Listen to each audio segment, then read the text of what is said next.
Sob a proteção de Deus, declaro aberta a presente sessão e convido o deputado Neudi Sareta para proceder à leitura da ata da sessão anterior. Obrigado, senhor presidente. Ata da 4ª sessão ordinária da 1ª sessão legislativa da 20ª legislatura da Assembleia Legislativa do Estado de Santa Catarina, realizada em 14 de fevereiro de 2023. Às 14 horas do dia 14 de fevereiro do ano de 2023, nesta cidade de Florianópolis, capital do Estado de Santa Catarina, reuniu-se a Assembleia Legislativa em sessão ordinária.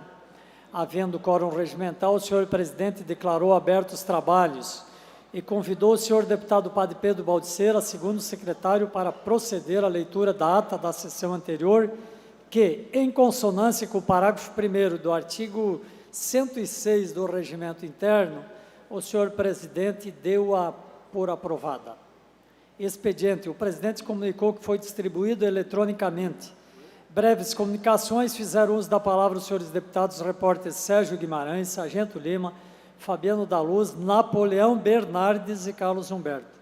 Grande expediente. Nesse horário destinado aos partidos políticos, fizeram uso da palavra os senhores deputados Neudi Sareta, Bloco Parlamentar Democracia, Inclusão Social e Igualdade, PT, PDT, Massoco e Sargento Lima, do PL, Tiago Zilli, do Bloco Parlamentar Social Democrático, MDB e PSDB, e Mário Mota, do Bloco Parlamentar União Brasil, PSD e PTB, e Pepe Colasso, do PP. Ordem do dia: foram aprovados pedidos de informação 13 a 17 de 2023, as moções 23 a 38 de 2023, bem como o requerimento de constituição do Fórum Parlamentar 26 de 2023 e os requerimentos 194 a 196 de 2023.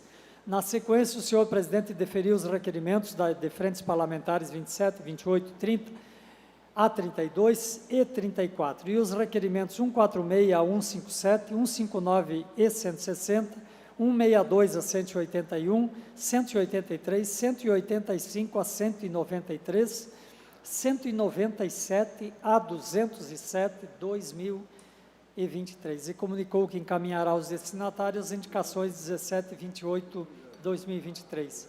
Explicações pessoais. Fez uso da palavra o senhor deputado Oscar Gutz. Nada mais havendo tratar, e antes de encerrar a sessão, o senhor presidente convocou outra ordinária para o dia seguinte, no horário regimental, e para constar, o segundo secretário lavrou a presente ata. Obrigado, deputado Neudi Sareta. Em discussão, a ata que acaba de ser lida, não havendo quem queira discuti-la, a mesma a dou por aprovada. Solicito à assessoria que proceda à distribuição do expediente. Breves comunicações. Primeiro orador inscrito em breves comunicações, deputado Sargento Lima. Vossa Excelência, que fará uso da palavra, tem o tempo de até 10 minutos.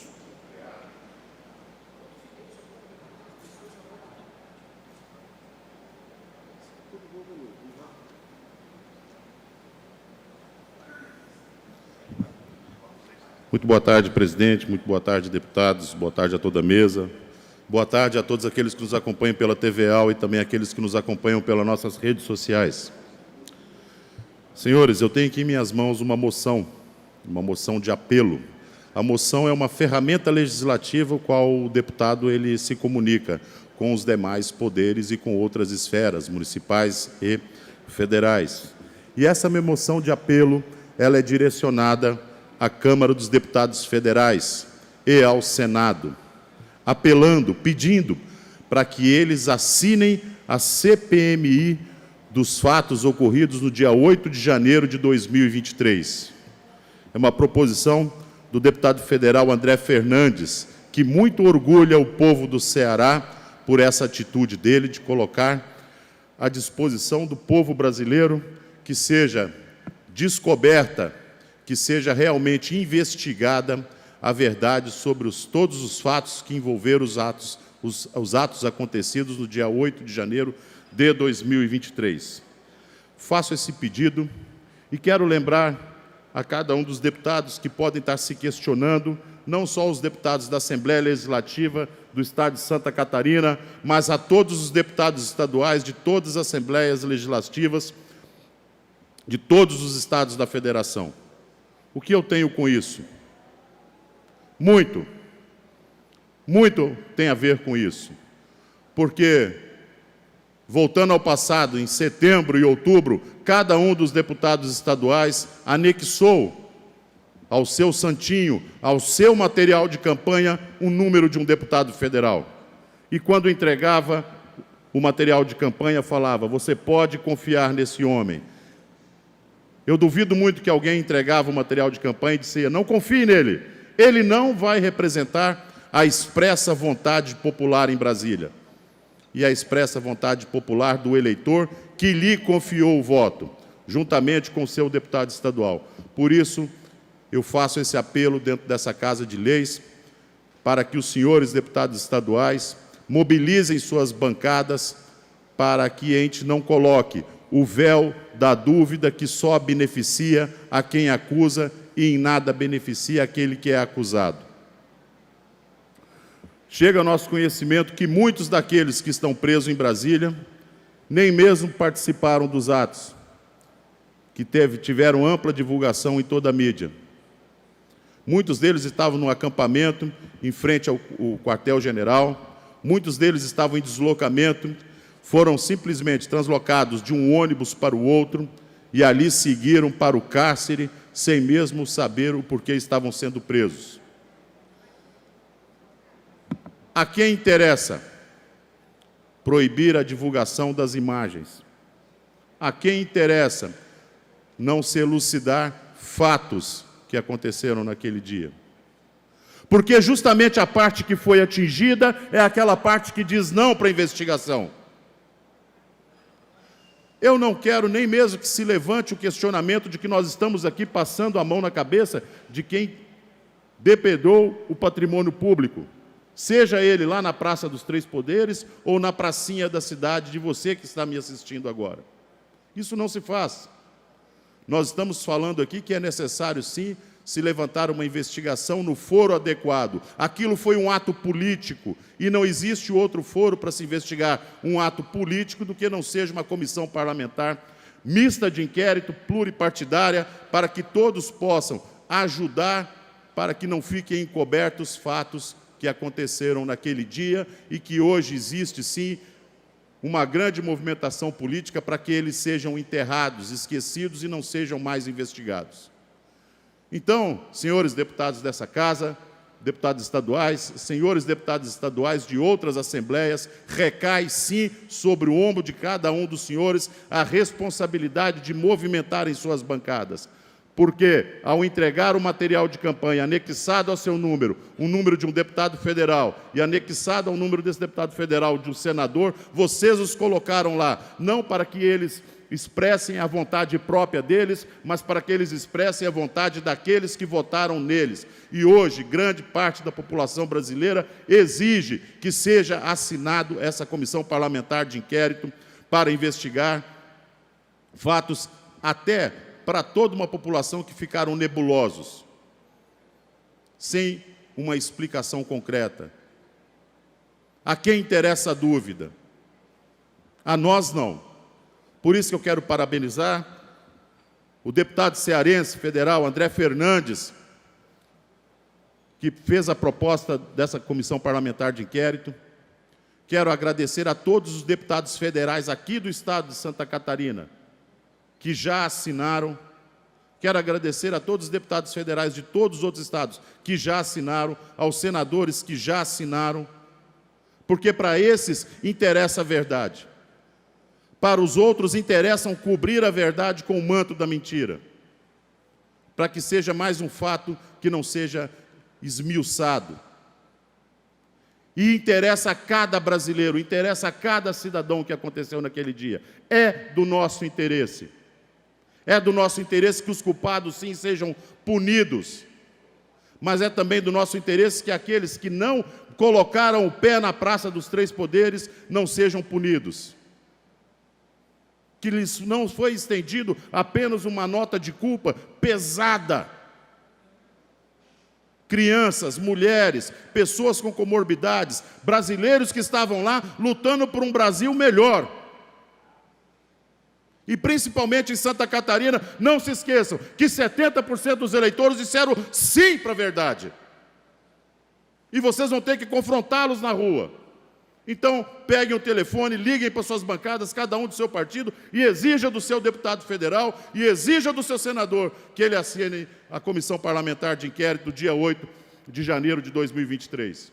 É o que o povo espera de cada um de nós nessa casa. E eu tenho absoluta certeza que todos assim farão.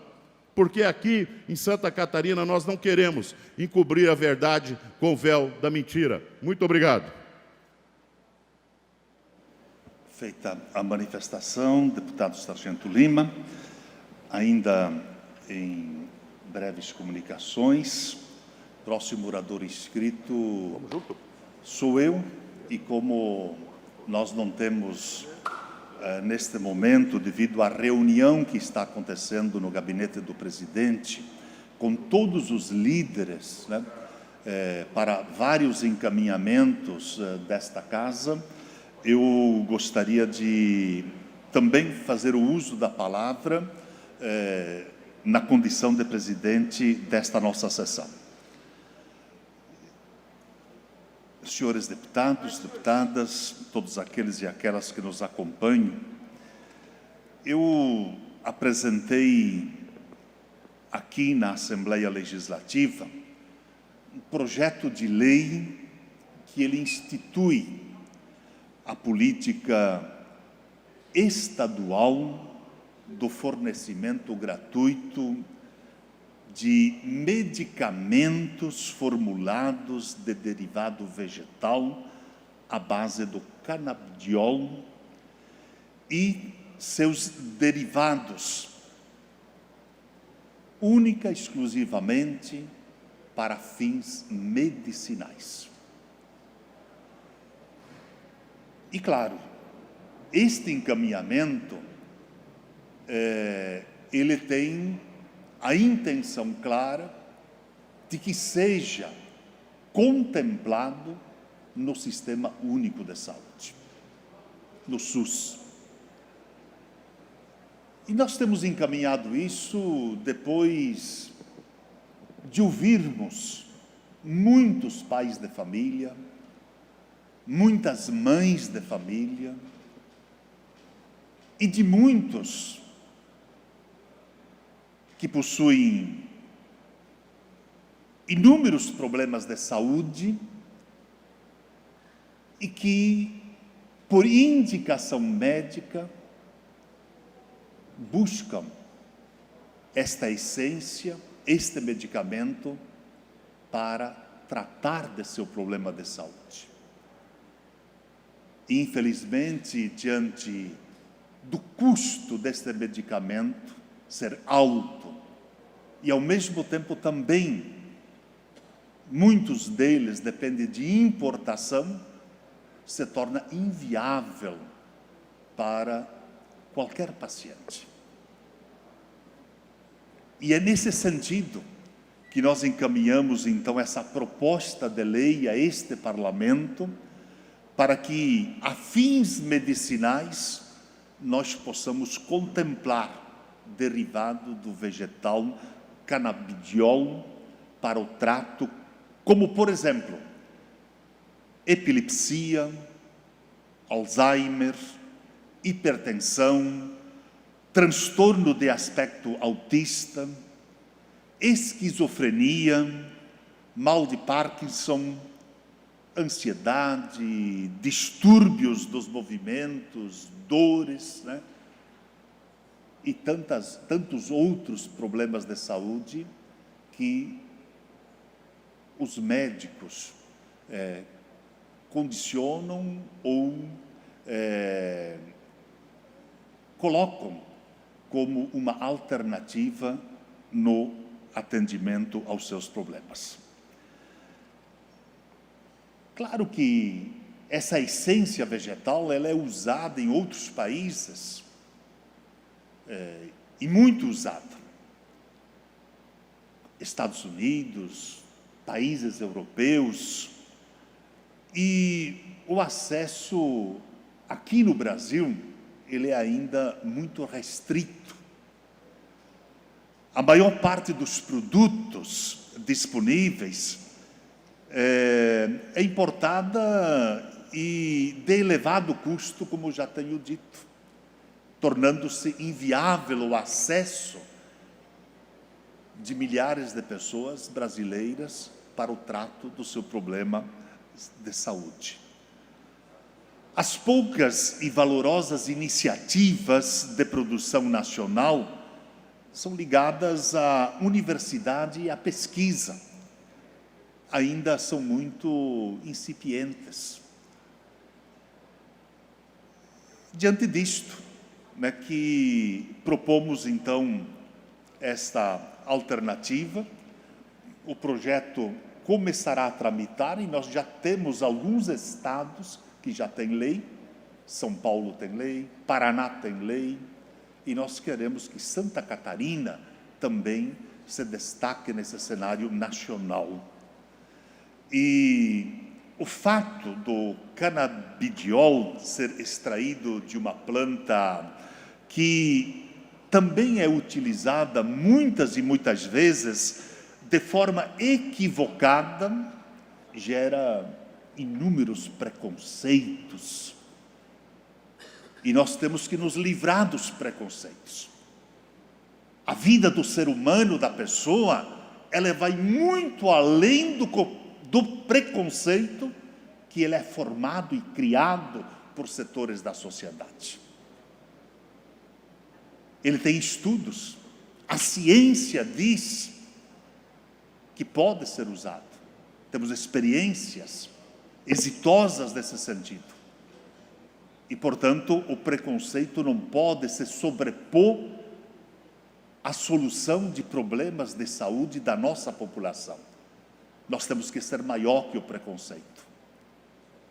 Por isso, então, que eu peço aqui a compreensão, a atenção, o acompanhamento de todos os nossos colegas parlamentares, para que nós possamos avançar nesse sentido. E que nós possamos ter lei, e além da lei, nós podemos ter o uso do canabidiol no Sistema Único de Saúde para única e exclusivamente o trato da doença. Então é nesse espírito que a gente se coloca aqui, e iniciamos esse debate, como em outros estados também já o fizeram. Mas lhe concedo uma parte, deputado. Deputado, parabéns pela atitude deste nobre projeto. O advogado do nosso gabinete, inclusive, Dr. Jorge, ele trabalha há muitos anos nesse assunto e ajuda pessoas, pacientes em Santa Catarina e também no Brasil todo. Então, também a gente coloca o gabinete à disposição para contribuir ainda mais com esse projeto que é de grande valia, porque eu sempre digo, se faz bem, deputado Antídio, por que não ajudá-los? É uma essência. Se cura, se alivia a dor das pessoas, temos sim que ajudar, trabalhar para que essas pessoas tenham uma vida muito mais tranquila e melhor. Conte conosco, parabéns mais uma vez, que é um projeto sensacional. E como eu disse, o advogado que está conosco, o Dr. Jorge, é um especialista no assunto e com certeza a gente vai poder contribuir ainda mais para esse projeto. Obrigado e parabéns. Obrigado, deputado Sérgio Guimarães. Incorporo a minha manifestação, a vossa manifestação e, concluindo, pedindo assim o respaldo e o apoio de toda essa Casa Legislativa, que com certeza estaremos desta forma contribuindo para a melhor qualidade de vida de muita gente catarinense. Dando sequência, nós não temos mais nenhum orador inscrito em breves comunicações. Consulto o plenário se algum deputado gostaria de se manifestar nesse momento. O deputado Dr. Vicente Caro Preso Vossa Excelência gostaria de se manifestar no partido ou na tribuna agora, em breves comunicações? Vamos lá, então. Lhe concedo a palavra, deputado Dr. Vicente Caro Preso, pelo tempo de até 10 minutos, né? Para que Vossa Excelência possa se manifestar.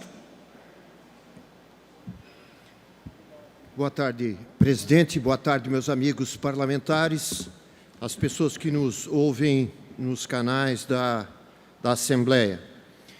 Bom, ontem foi o dia da amizade, né, Antídio? Até recitei algum versinho ali, mas coisas importantes. Amigo é amigo. Amigo é aquele que não deixa o cara no meio da estrada, né? Isso é amigo, né?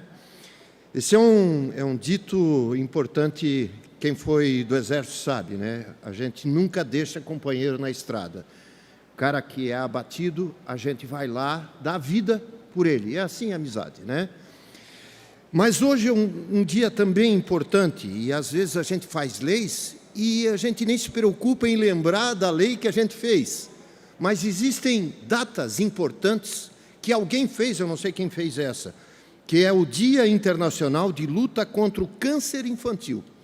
É algo importante que nos toca, quem não teve uma família, que não teve um caso importante, e como a gente sofre, né?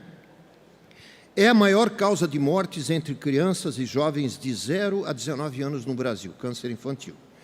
Há 20 anos, as chances de cura do câncer infantil ou infanto-juvenis, mais ou menos até os seus 15 anos de idade, era de apenas 35%.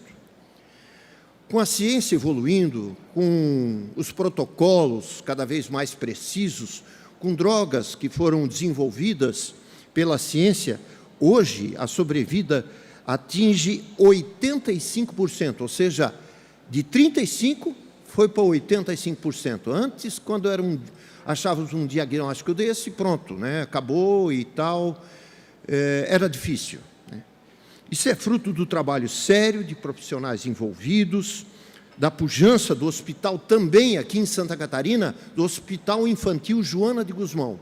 Tem 2 centros grandes de referência, que é o Géser Amarante, em Joinville, Géser Amarante Farias, que é mantido pelo Estado através de uma parceria, e também o Hospital Infantil Joana de Guzmão, que é um hospital público, totalmente público. Então, a gente aqui quer parabenizar esse esforço que é feito por uma equipe multidisciplinar excepcional que trabalha no Hospital Infantil Joana de Guzmão. E a gente sabe, assim, câncer, o que salva as pessoas, Sareta? Né? O eventual futuro contínuo presidente da Comissão de Saúde, né, é o diagnóstico precoce, não tem jeito. Tem gente que vem com uma bola dentro da barriga e quando a gente apalpa a pessoa, a gente mal e mal diz o nome, diz o diagnóstico, a gente sabe que a coisa está complicada. Então, quanto mais cedo se resolve o diagnóstico, inicia o tratamento, maior a chance que as pessoas têm. Por isso, a importância dessa data para disseminar e alertar as famílias e também os amigos médicos, os companheiros de branco, de botina branca, sobre os sinais e sintomas do câncer infanto-juvenil. Emagrecimento repentino, eu não vou repetir várias coisas aqui, manchas de sangue na pele e vários outros sinais assim. Eu vou falar aumento de volume de dos 2 olhos, manchas roxas ou sangramento pelo corpo, sem sinais de que houve uma pancada, aumento dos linfonodos, que a gente chama às vezes de ínguas, né? Mas íngua no sentido médico.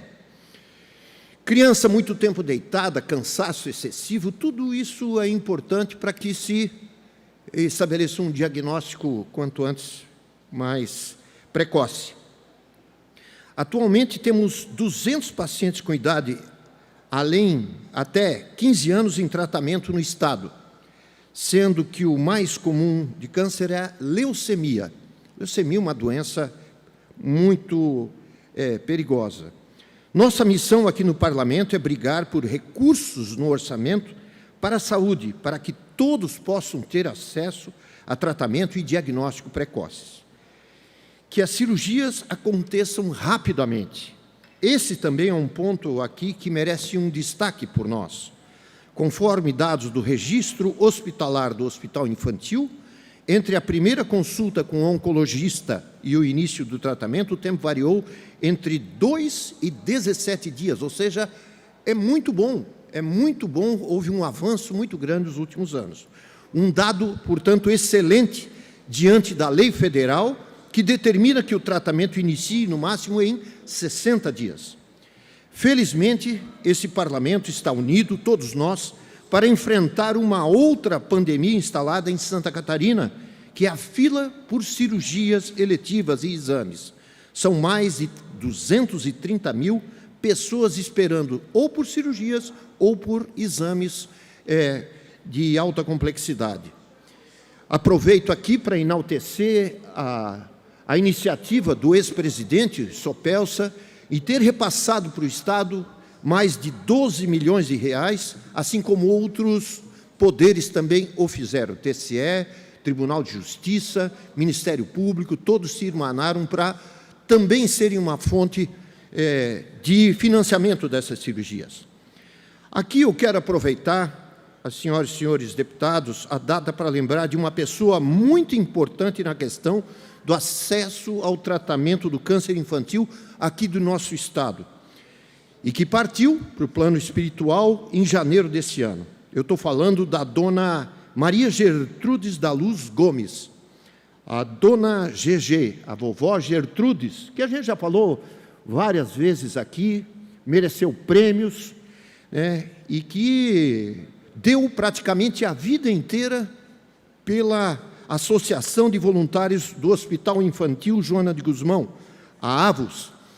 Antídio, os nossos hospitais, as pessoas que vão visitar, os médicos que por lá aparecem, esses dias eu recebi um dado importante, uma coisa assim espontânea, de um residente de cirurgia. Ele estava agradecendo pelo amor de Deus, pelas condições que eram dadas nos 2 hospitais de Jaraguá, para a excelência da residência médica em cirurgia geral. Então, e a gente sabe que lá funciona por causa do voluntariado. Tem cidade que a gente chega, eu já fui secretário de saúde, nós não temos tradição de ajudar o hospital. Pô, começa então a tradição. Tem cidade grande que não tem ninguém praticamente que puxa a mão no bolso, ou vai para o semáforo, ou faz alguma doação sem saber para quem, e fica reclamando. Tudo o Estado tem que bancar. Essa foi uma situação que a gente viu que hospitais com rede de voluntariado, ele funciona muito melhor. E eu fiz questão, anos atrás, de dar uma menção honrosa para cada um desses hospitais públicos. Depois eu fiz o mesmo para hospitais da rede filantrópica. Então, a gente cita esse exemplo de cidadania, de ativismo social, era muito bacana. Ela fez alguma coisa assim que nos chamou a atenção. Eu era secretário de saúde e fui num dia especial lá, e a Fundação McDonald's, com que ela tinha uma parceria muito grande, eles fizeram uma doação, e esses dias, mês atrás, foi inaugurado o novo ambulatório de oncologia infantil, fruto de um relacionamento sério, de um relacionamento altamente produtivo, e está aí, Secretaria de Saúde e uma ONG, no caso, comandado pelo McDonald's, está ali inúmeras salas e salas de infusão de quimioterapia, dando toda a dignidade para a continuação do tratamento de câncer infantil.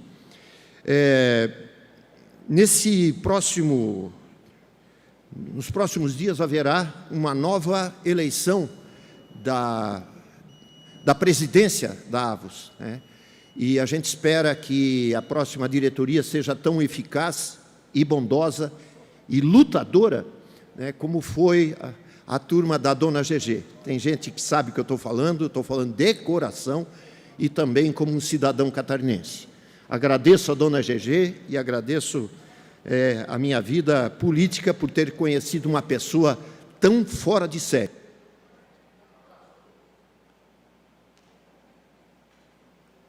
Feita a manifestação, deputado Dr. Vicente Caro Preso, assim nós encerramos as breves comunicações e entramos agora no horário destinado aos partidos políticos. Primeiro horário pertence ao bloco Podemos, Republicanos e Novo. Consulto ao bloco se nós temos algum a se manifestar.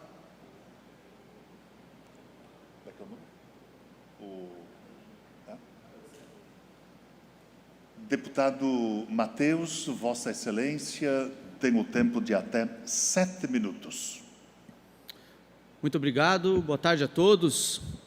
Eu já tive a oportunidade de dizer aqui nessa tribuna que a aplicação da tecnologia para melhorar a vida das pessoas em Santa Catarina será um dos eixos norteadores aqui do meu mandato. Não apenas porque eu sei, porque sou originário desta área, apaixonado pelo tema, mas também porque as soluções tecnológicas estão presentes em todos os lugares, o tempo todo. Basta olhar em volta, né? A tecnologia está tão presente que nem percebemos como a vida melhora quando ela é corretamente aplicada. Na agricultura, nos negócios, na saúde, na educação, na segurança, enfim, em tudo.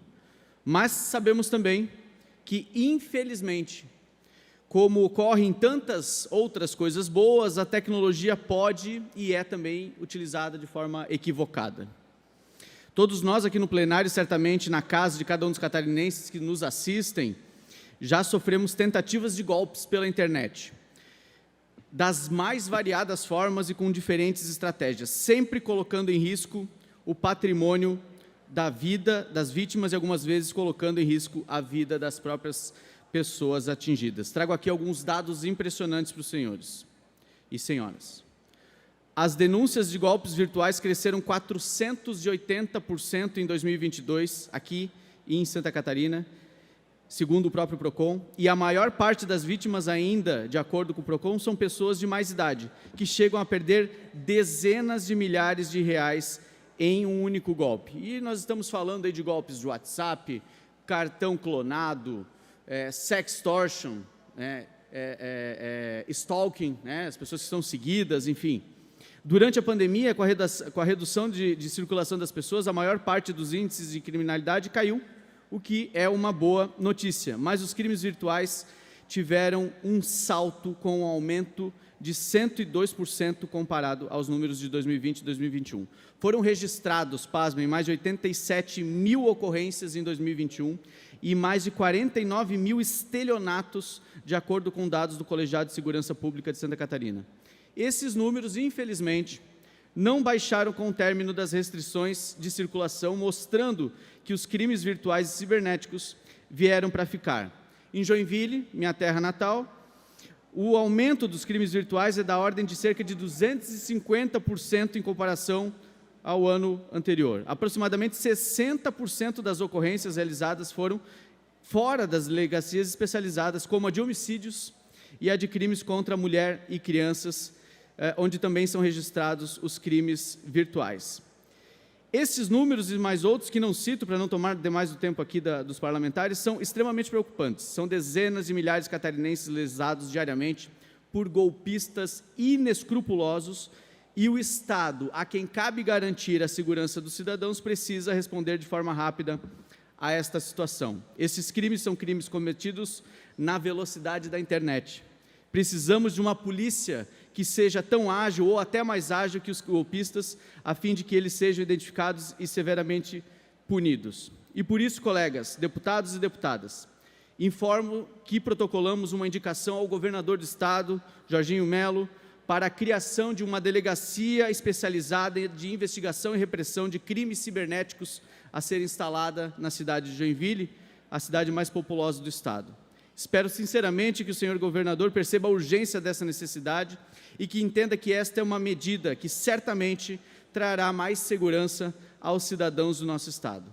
Precisamos de uma polícia cada vez mais tecnológica, ainda mais quando falarmos de combate a crimes virtuais. A nossa honrosa Polícia Civil, que se desdobra em poucos, e não suficientes colaboradores, e que consegue, com tudo que tem, com muito suor, resolver muitos dos problemas, precisa de mais investimento e mais apoio, e especialmente agora nesse sentido dos crimes de tecnologias cibernéticos.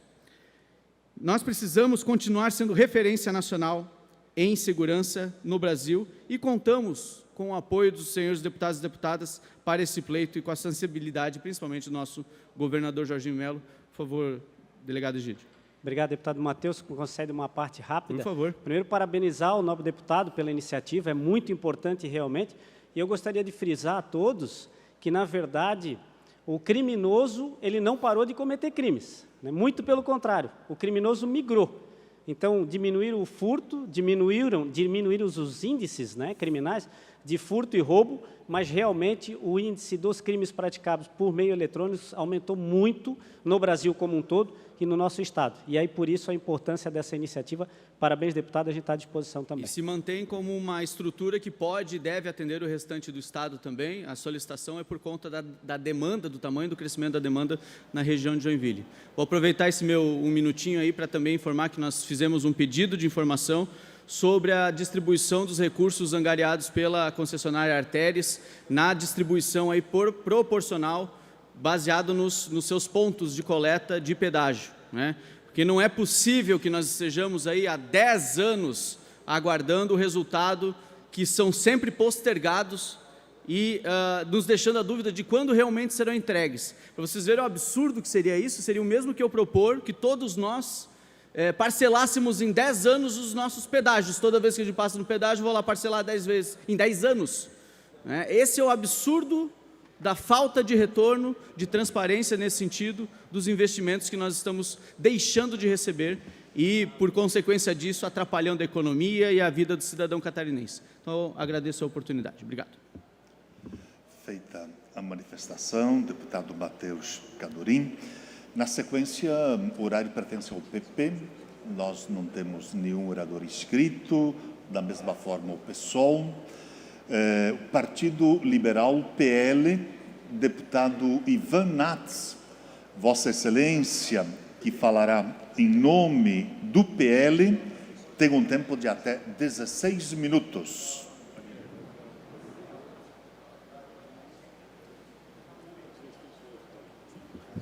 Senhores deputados, senhoras deputadas, quero aproveitar essa primeira passagem pelo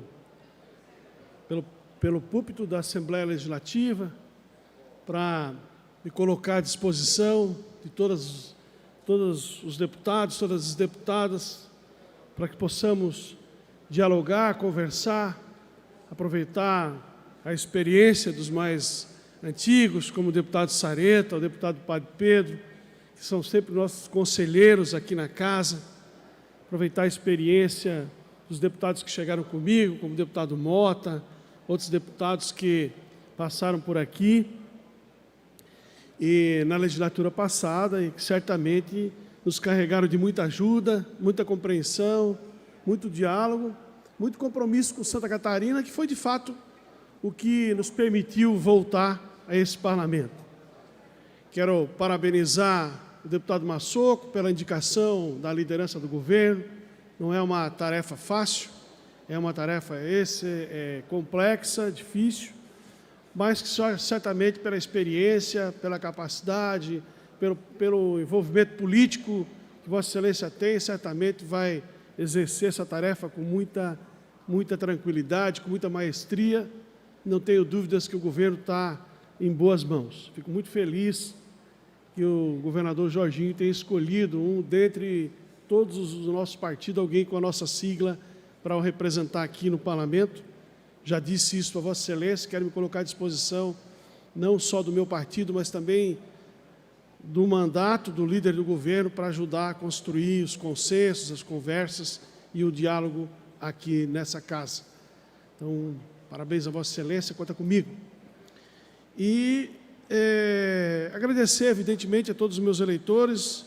Nós chegamos aqui com a menor votação, né, na legislatura passada, e depois de um mandato na oposição, deputado Oscar, um trabalho, às vezes voluntário, muitas vezes fiquei sozinho aqui no parlamento, deputado Napoleão, conversando com a sociedade, falando com ela a respeito do governo passado, das ações do governo passado, e fico muito feliz de ter sido compreendido pelo eleitor que me permitiu voltar ao parlamento com uma votação bem acima daquilo que, de verdade, nós havíamos planejado para continuar aqui. Então, agradecer também o eleitor, todos nós. E começar o ano conversando sobre pontos importantes de Santa Catarina.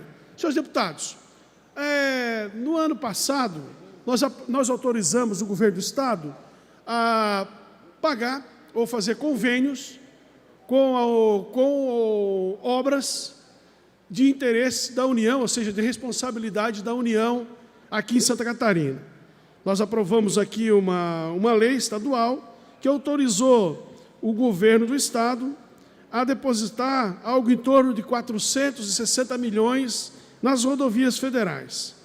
470, 163, 280.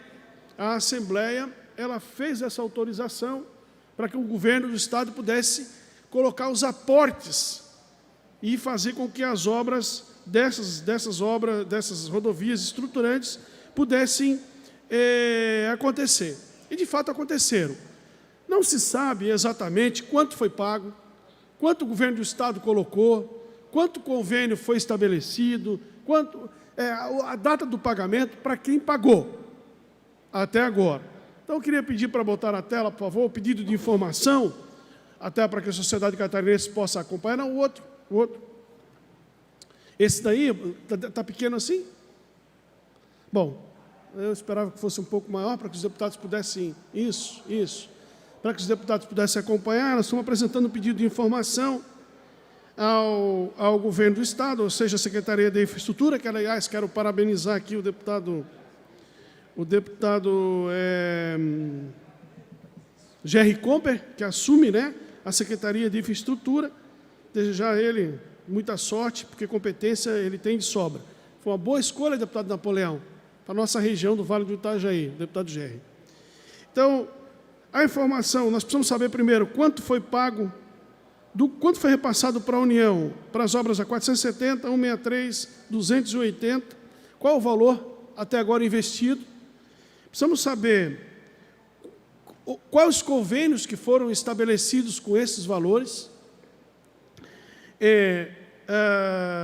ou seja, onde o investimento está sendo aplicado, efetivamente, e quem está realizando a medição desses investimentos.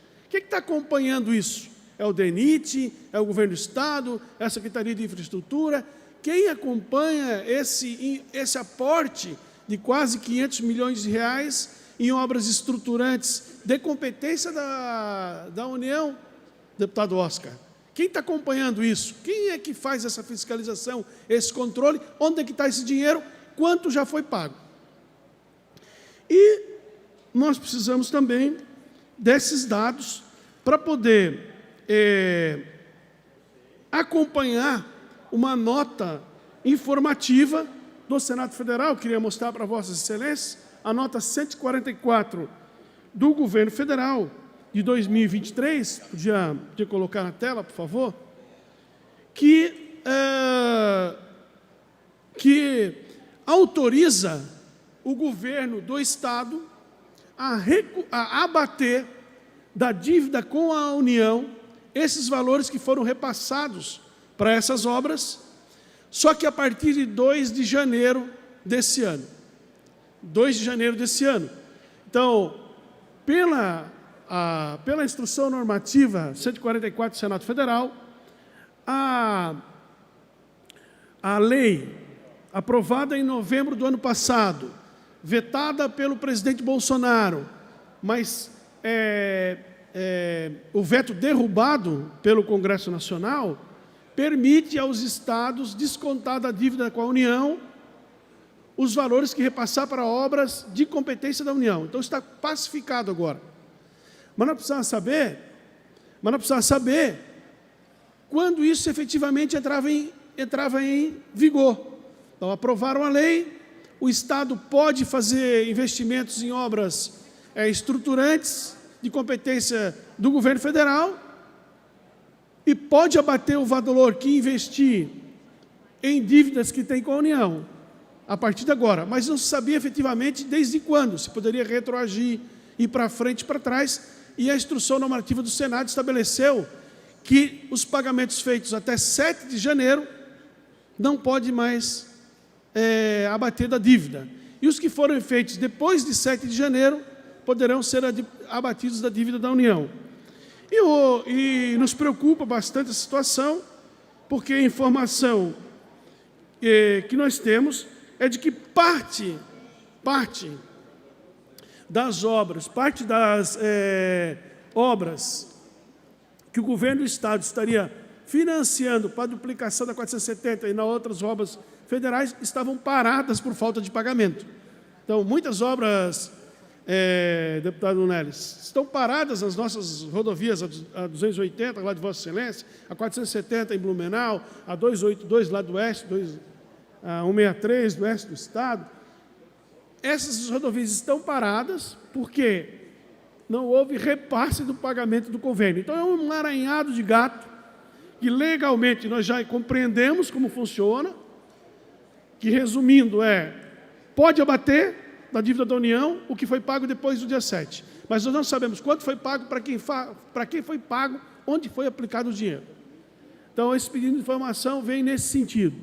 A partir da hora que nós tivermos todas essas informações, nós vamos poder mostrar para os catarinenses onde foi colocado o dinheiro, quanto foi colocado, quanto foi o investimento do Estado de Santa Catarina e quanto efetivamente foi abatido da dívida com a União.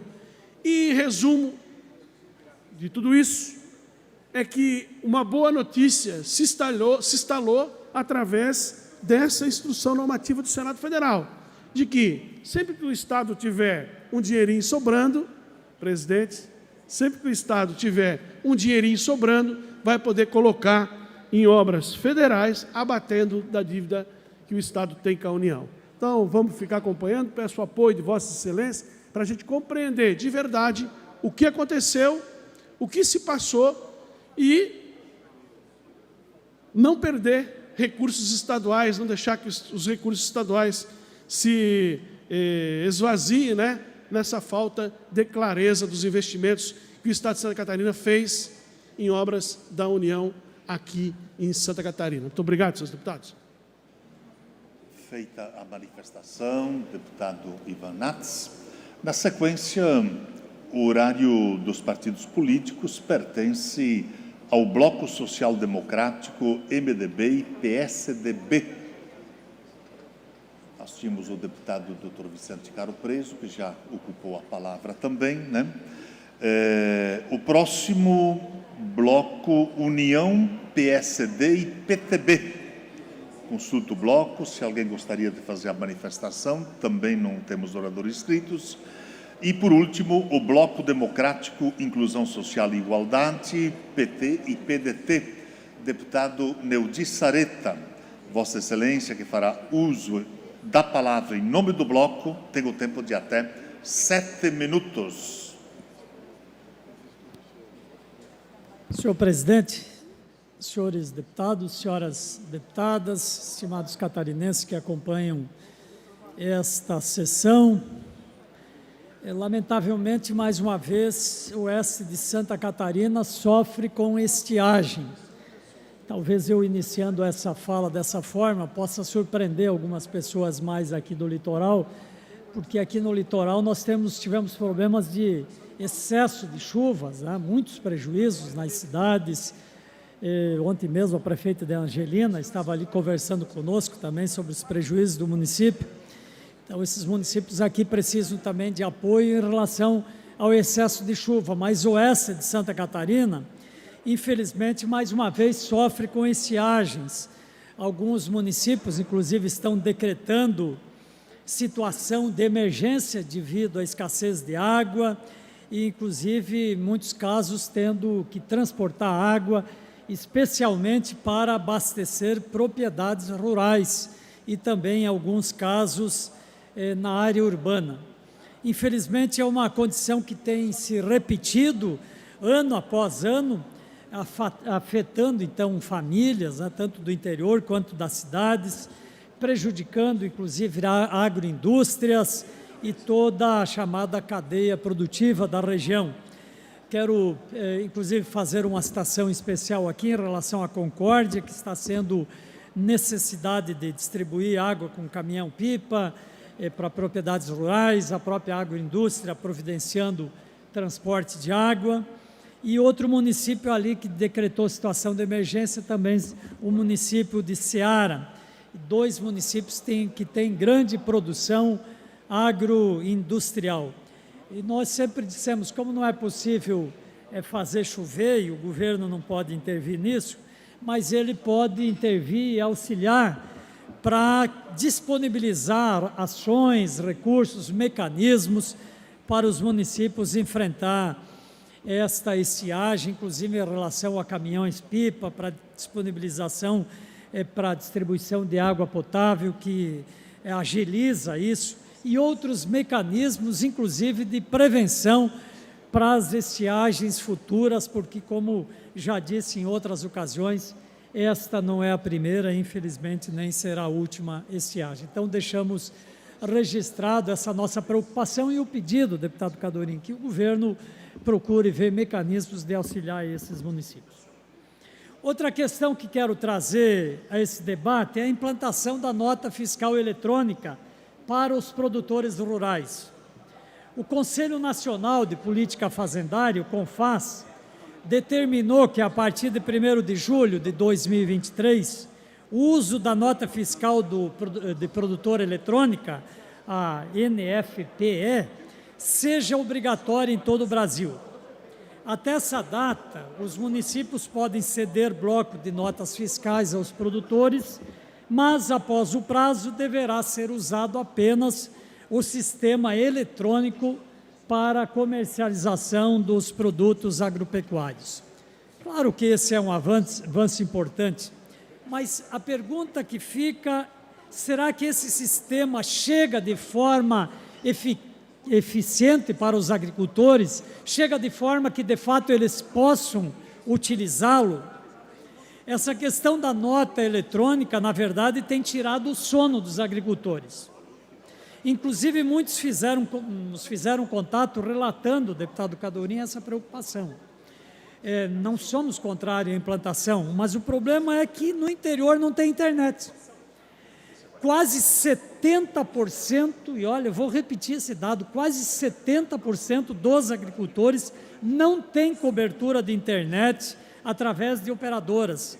E, se quiserem, precisam instalar antenas próprias, com empresas que cobram um custo bastante elevado lá para a manutenção, lá para o agricultor. Inclusive, uma das sugestões seria manter a nota manual e o produtor ter um prazo esticado de alguns dias para o processamento digital, ao menos até que essa internet seja, de fato, universalizadas.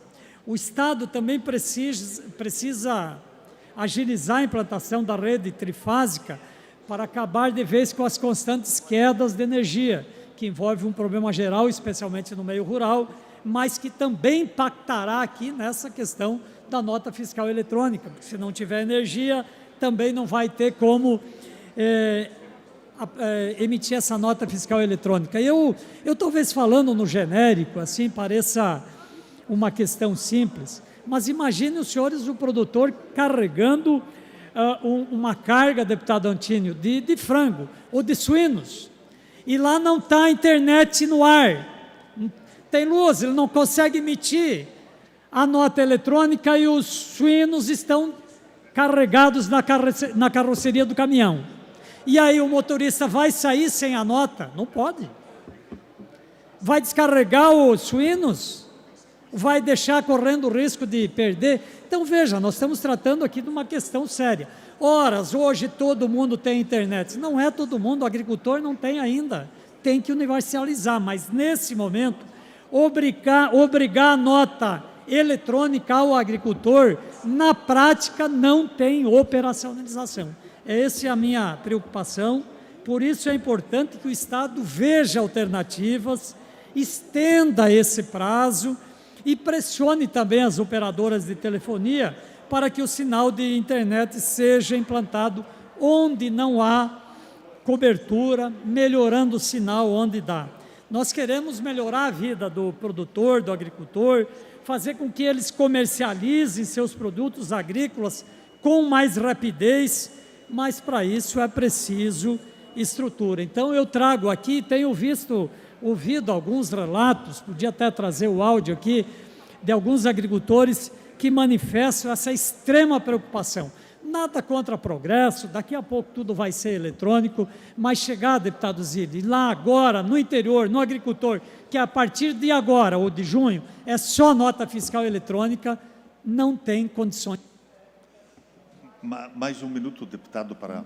Não tem condições técnicas para operacionalizar isso de forma imediata. Então, um apelo para que o governo analise essa situação. Muito obrigado. Feita a manifestação, deputado Neudi Sareta, e que traz, de fato, um assunto que merece toda uma atenção, né? Que é essa questão, né, da informatização, a nota eletrônica, que preocupa enormemente os nossos agricultores que, infelizmente, não têm acesso aos mecanismos, né, para que a gente possa viabilizar com eficiência esse novo modelo. Mas, deputado Maurício Scudelac, uma palavra. Obrigado, senhor presidente. Concordo plenamente com o assunto levantado e queria aproveitar também para registrar a presença do vereador Lauri Alves dos Santos, o vice-prefeito Nilo Grupo e o Vanderlei Batista de Dona Ema, também do José Guedes Martiol e da Jussara de Souza Guedes, que são lá do município de Timbó Grande. Assim como o vice-prefeito Valdecir de Oliveira, o Vaida, lá de Romelândia, Edson Borsato, nosso vereador, carinhosamente conhecido como vereador Batata, e o Saul Fernando Rios, secretário de administração de Romelândia. Obrigado, senhor presidente. Feito o registro, deputado Maurício Scudelac, a todos e a todos bem-vindos a este Parlamento. Assim nós chegamos ao final do horário destinado aos partidos políticos. Esta presidência suspende a presente sessão até às 16 horas para nós deliberarmos as diferentes matérias que fazem parte da nossa sessão de hoje. Está suspensa a presente sessão.